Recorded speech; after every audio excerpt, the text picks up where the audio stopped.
So this movie was made by James Gunn around the time he was making those edgy tweets for the Guardians of the Galaxy thing, that got him fired from making the third movie. He got exposed for saying some crazy shit, jokes that I definitely wouldn't make, and I don't really know how I feel about him, looking into them some more. But they were some crazy jokes. So I could definitely see why during this movie he was very edgy in this movie. There was some humor that I genuinely thought was funny. But the majority of the edgy jokes felt like they were just being edgy to be edgy. He's got a lot of actors in this movie that would be in future roles. He's got Michael Rooker, who would later go on to be Yondu's Guardians of the Galaxy. He's got Sean Gunn, who's in a lot of his movies. He's got even John Ekamos, who plays the character in Peacemaker and the Suicide Squad. He's in here for like 2 scenes. He's not a very important character. He just makes fun of the main character, and then another scene he's in, he doesn't even have any lines. Very minor character, but I immediately recognized him. Kevin Bacon's here, who's technically in a James Gunn project with the Christmas special. This movie's just... It's edgy to be edgy a lot of the time. Some of the edgy jokes were funny, but a lot of them weren't. There's at least 3 gay slurs, while also a lot of homophobia in the movie. There's the ableist slur used against short people. There's the ableist slur used against disabled people. And even Kevin Bacon joins in on the slurs when there's like 10 minutes left in the movie with him randomly saying the N-word in like a fast-paced way, like almost he wanted to get through the scene as quick as possible. Just wow. They also have like a hentai scene for no reason, just straight up porn. Like there's this woman being touched with tentacles, and then Frank like changes the channel. And then later he gets his powers even though he doesn't have powers. It's, I don't know, I guess it might be a metaphor or something. And he gets touched by tentacles too, with like his brain being cut open and stuff. It's really weird. This movie's a really weird movie. The main character's wife, I thought there was a funny thing about her in the scene where she's talking about how she's going sober and she doesn't want to do drugs anymore. She's smoking a cigarette, which I get, there's drugs that are worse than other drugs, but it's hilarious to see someone doing a drug while saying they're not going to do drugs. Just to me anyway. He's also portrayed as a Christian, but like they have sex the night they meet, so I guess he doesn't follow that rule in the Bible about not having sex before marriage, even though that is literally in a Christian TV show he watches a few times in the movie that has the actor Nathan Fillion, who's on a lot of James Gunn projects. He has a small role in this movie. Literally talks about not having sex before marriage, but the main character Frank does it. So yeah, yeah. There's just a lot in this movie. Elliot Page, I will be referring to as a male, even though their character was a woman, because this was before they transitioned. But I don't feel comfortable calling a trans person a different gender, even if their character was. So just remember that Elliot Page's character was a woman, but I will be referring to him as a male throughout the movie. So let's talk about the movie, I guess. I've just talked about a lot of random stuff in the movie, but let's talk about the actual movie. Frank works at a cafe, or, like a restaurant or whatever. He cooks a lot. He's got this one friend that he's sort of friends with, but he ends up kind of disappearing from the movie. He's introduced in a scene where he makes fun of his cousin for being gay and coming to work with jizz on his face. Peak comedy. Then we have another scene with him later with just a very extended scene of Frank pretending to this be the first time he's ever heard of the superhero that he is. He wants to pretend that he doesn't know that superhero because he is that superhero. But very quickly is like saying something that would make it seem like he already knew the superhero. That scene goes on for way too long. It's not very funny. The most interesting thing about him is that he uses a wrench, which is very violent and seems like he's killing people throughout the movie. But they don't address that criticism until the movie's almost over, where Kevin Bacon says, "You're not better than me just because you almost kill people." They also address the criticism when the movie's close to ending about how he drives his own car when he's doing this stuff. A criticism I had was like, wouldn't they notice his license plate? And they eventually address that after having multiple scenes of him driving away in his car. My favorite scene was definitely him getting mad at this guy cutting in line. So he goes to his car and starts changing into his superhero costume and hits the guy in the head with a wrench. And then surprisingly enough, he hits the guy's girlfriend too. Or his friend. It's not like clear who that girl is to him. But he hits her too, which I did not expect. But I thought that was hilarious because like before he gets hit in the head with the wrench, he's like, "Are you kidding me? I saw you change in the car." But he stopped before he could say that. And Frank never questions it because later in the movie he's like, "Oh, these are the only people that know my secret identity." But that guy that cut in line definitely did. He might not have known who you were, but he knew you, technically. And he actually went to the movie theater for his friend, which is funny because we never see him again after that.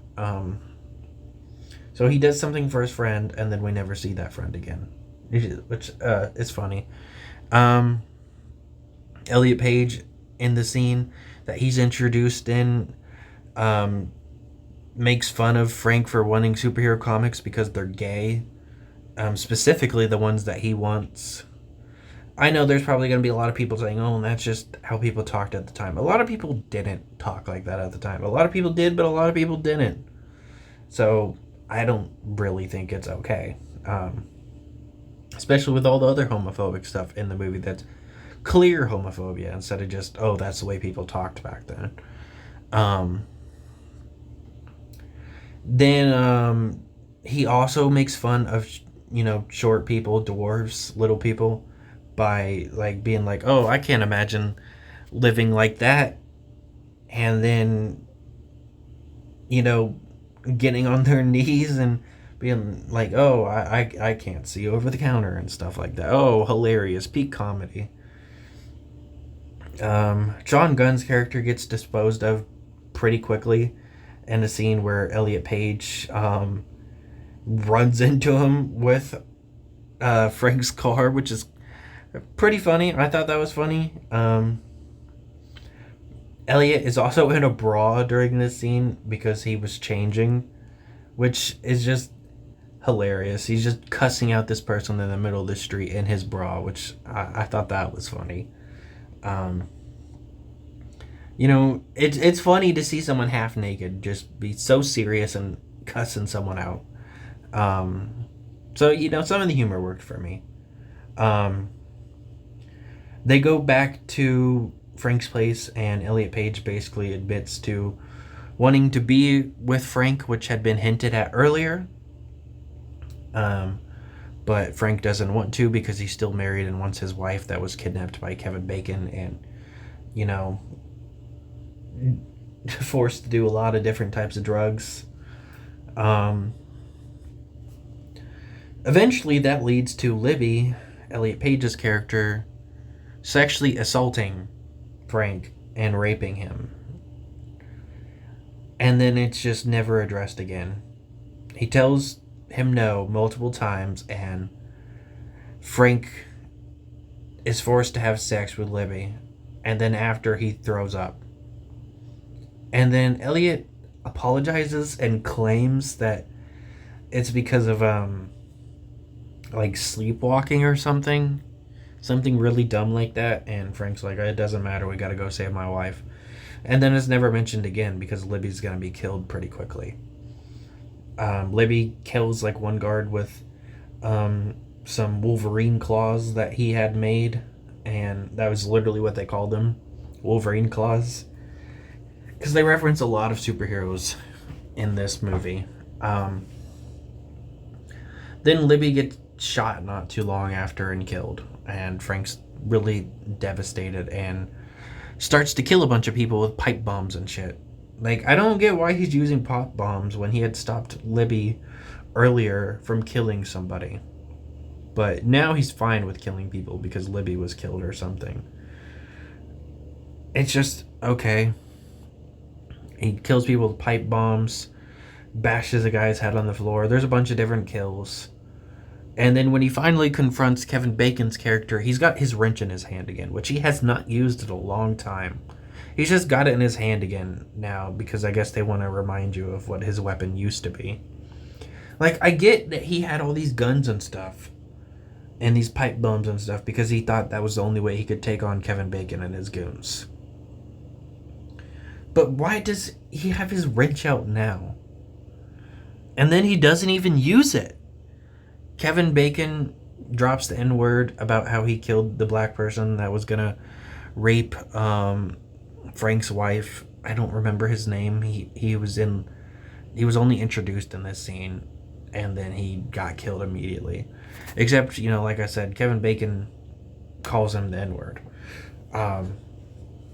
And Kevin Bacon says something stupid like, "Oh, I guess that makes me your assistant now, so you can let me go." And Kevin Bacon immediately changes his tune, though, and starts shooting at Frank. Originally, I thought he just coldly killed Frank's wife in front of him, but no, he had shot him in the leg, and then he shoots him in the arm.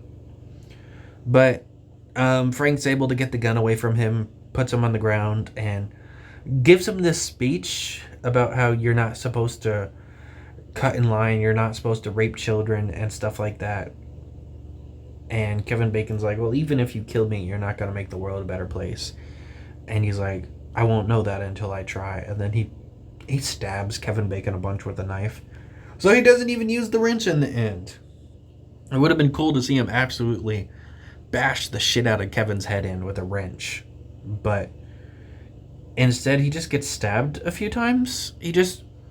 Not that cool of a kill. It doesn't even look that good. And they eventually cut away from it. Just lame ending for Kevin Bacon's character, since he was an absolute piece of shit in this movie. He deserved a better death. Like, his right-hand man, Michael Rooker, gets his head slammed against the ground a bunch, and he's got a pretty good death. But then Kevin Bacon just gets stabbed a few times, and it doesn't even look that good. It looks kind of lame. So then Frank carries Elliot Page's body to the car. I saw someone question it on Reddit about what he did with Elliot's body. Because, did he just bury Elliot in his backyard or something? So that's not something that I originally had a criticism with, but looked back on it, I thought was kind of weird. Then, he lives with his wife for a few months. She tries to take care of him, but eventually does leave him, and she gets a new life with a husband, and they eventually have kids, and she still keeps in contact with him, and the kids even see him as an uncle, and the movie ends, and that was super. Not a great movie. I found out about it from TikTok. I saw an edit of it with the Kevin Bacon scene where they're yelling at Kevin when he's yelling at Kevin Bacon. And I thought it was going to be a good movie, and I was wrong. I didn't really care for it. More power to the people who did, but just really edgy and stupid in my opinion. There was funny scenes, but a lot of it just did not like it.